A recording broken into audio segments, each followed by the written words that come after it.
नमस्कार दोस्तों, मैं मृत्युंजय आपका स्वागत करता हूं हमारे इस चैनल सटीक परामर्श में।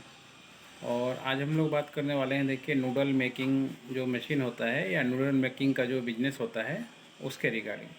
तो इसमें मशीन्स का भी फ़ोटो आपको दिख रहा है कि ये नूडल या चाउमीन बनाने के लिए ये मशीन आपको चाहिए होता है, जिसमें मान लीजिए राउंड शेप बनाने के लिए या लंबा शेप बनाने के लिए अलग अलग तरह का डाई जो है यूज़ होता है। ज़्यादातर लंबा वाला ही चलता है, मगर ये बिज़नेस स्टार्ट करने से पहले कुछ चीज़ें आपको कर लेनी चाहिए, आप जहाँ भी काम कर रहे हो। क्योंकि देखिए, गांव में अगर आप स्टार्ट करते हैं मैन्युफैक्चरिंग तो ठीक है, कोई दिक्कत नहीं है, या शहर में स्टार्ट करें, कहीं भी स्टार्ट करें, स्टार्ट करने में कोई दिक्कत नहीं है। मेन है सेल्स का। आपको देख लेना है कि आपका जो एरिया है, जहाँ पे आप ये बिज़नेस चालू कर रहे हैं, थोड़ा सा अर्बन टाइप या सेमी अर्बन टाइप का होना चाहिए, क्योंकि ऐसे जगहों में ही ऐसे प्रोडक्ट का डिमांड बहुत ज़्यादा होता है। और मान लीजिए अगर आपका ऐसे एरिया में ही मैन्युफैक्चरर है तो फिर आपका क्या होगा, आपका जो ट्रांसपोर्टेशन का कॉस्ट होगा वो भी कम होगा, आपका जो रोटेशन होगा वो ज़्यादा होगा, और पैसे का जो कलेक्शन होगा आप जल्दी जल्दी कर पाएंगे।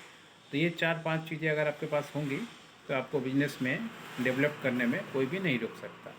रहा लाइसेंस का बात कि ये बिज़नेस चालू करने के लिए किस किस तरह का लाइसेंस चाहिए, तो सबसे पहले आपको अपना कंपनी या प्रोप्राइटरशिप हो, पार्टनरशिप हो या प्राइवेट लिमिटेड हो, तीनों में से कुछ भी बना सकते हैं। उसके बाद उसका पैन कार्ड, फिर उसका उद्यम का लाइसेंस, क्योंकि अगर उद्यम का लाइसेंस बना लेंगे तो ये सब मशीन वगैरह ख़रीदने में हो सके गवर्नमेंट का कुछ डिस्काउंट चलता हो, कुछ स्कीम चलता हो, तो उसमें कुछ आपको बेनिफिट मिल जाए।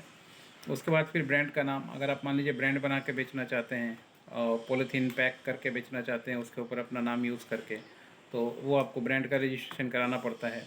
इसके अलावा फूड से रिलेटेड आइटम है तो आपको फसाई लेना पड़ेगा।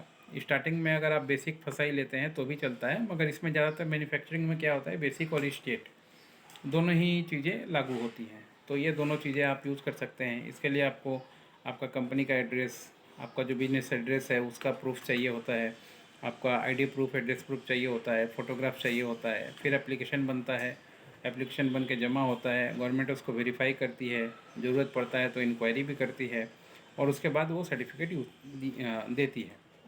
और सर्टिफिकेट देने के बाद 1 साल के लिए देती है, और हर एक 11वें महीने में जाके आपको इसका रिन्यूअल कर लेना पड़ता है। आप सोचेंगे कि 1 साल हो जाएगा उसके बाद रिन्यूअल करेंगे तो फिर आपको फ़ाइन पेनल्टी लग जाता है, मामला गड़बड़ हो जाता है। उसके बाद आईएसओ सर्टिफिकेशन आप ले सकते हैं 9001 2015, ये लाइसेंस का बाद। इसके बाद रहा आपको, अगर इलेक्ट्रिक मशीन है तो देख लीजिएगा सिंगल फेज़, डबल फेज़ किस फेज़ पे चल रहा है उसके अनुसार, और अपना एक फैक्ट्री लाइसेंस बना लीजिए तो काफ़ी अच्छा रहेगा।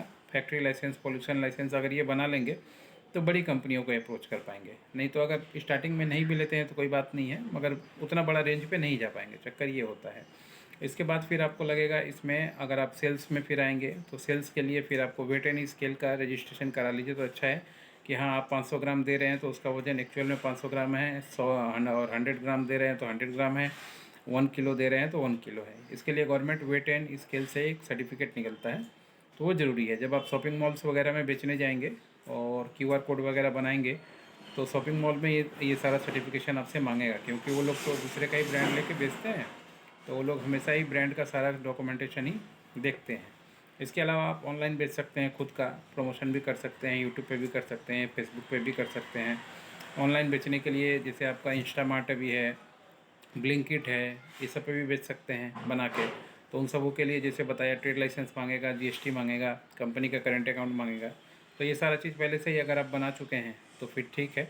रहा मशीन का बात, तो मशीन मत समझ लीजिए आपको 1 लाख से लेके 1,20,000, 1.5 लाख, जैसा क्वालिटी है उसके ऊपर मशीन जाता है। तो आप स्टार्टिंग में थोड़ा कोशिश कीजिए कि देख लीजिए कि मेंटेन जो मशीन बेचने वाला है आपको क्या बता रहा है मेंटेनेंस के बारे में, इसको एनुअली मेंटेन करने में कितना खर्चा आ रहा है, किस तरीके से आप इसको चलाएंगे, ये सारा चीज़ थोड़ा देखना ज़रूरी है। अगर कुछ ख़राब होता है तो वो कितने दिन में आके रिपेयर कर लेगा, अगर आपके पास आएगा तो उसका कॉस्टिंग क्या होगा, सिर्फ बनाने का, रिपेयरिंग का लेगा, या आना जाना रहना खाना ये सब लेगा। ये सब थोड़ा ज़रूरी होता है, क्योंकि मान लीजिए मशीन ख़रीदना बड़ा बात नहीं है, जब प्रॉब्लम आता है तो कंपनी वाले बहुत बार हाथ खड़े कर देते हैं। इसलिए पहले ही आप कंपनी का जो पॉलिसी प्रोसीजर है सारा कुछ पूछ लीजिए, पूछ के रिटर्न में ले लीजिए। ज़रूरत पड़ेगा तो आप उसके साथ एग्रीमेंट कीजिएगा, रूल एंड रेगुलेशन पे अपना साइन करके फिर कीजिएगा। नहीं तो क्या होगा, वो आज बोलेगा कुछ और फिर कल आप बात से मुकर जाएगा, तो उस समय बहुत ही ख़राब सिचुएशन आपका हो जाएगा। ऐसे बहुत बार होता है। और बहुत से मशीन वालों के साथ ऐसा हुआ है जिन्होंने मशीन ख़रीदा है कि फिर रिपेयरिंग कराते कराते उनका प्रोडक्ट क्या बनाएंगे, बिजनेस क्या करेंगे, ये मशीन को मेंटेन करने में ही उनका बिजनेस डूब गया।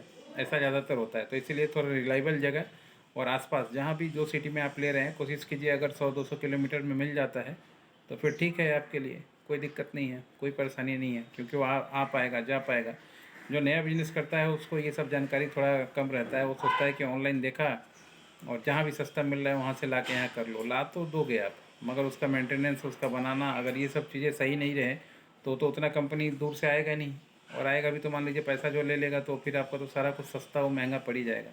ये सब चीज़ें होती हैं कुछ जो आपको करना चाहिए, और ये सब चीज़ों का गाइडलाइन हम लोग करते हैं। अगर आपको इसका प्रोजेक्ट रिपोर्ट चाहिए, लाइसेंस बनाना हो, यूट्यूब में प्रमोशन करना हो कि किस तरीके से आप अपने ब्रांड को यूट्यूब में ले जाएंगे, बेचेंगे, ज़्यादातर दुकान का डाटाबेस आपको डायरेक्ट मार्केटिंग के लिए कहाँ से मिलेगा, दुकान वालों का नंबर, ताकि मान लीजिए आप उन लोगों को बेच पाएँ सामान, क्रेडिट पॉलिसी कैसे चलता है और डेबिट पॉलिसी कैसे चलता है, ये सारी चीज़ें हम लोग एक्सप्लेन करते हैं बिजनेस में। तो आप अपना टाइम बुक कर सकते हैं। 1500 रुपये हम लोग चार्ज लेते हैं अपना A to Z बिजनेस का प्रोसीजर समझाने का, और एक बिजनेस मॉडल जो है, जो जिसको आप डेमो प्रोजेक्ट भी बोल सकते हैं, गवर्नमेंट वगैरह में भी दे सकते हैं अगर लोन वगैरह लेना हो तो।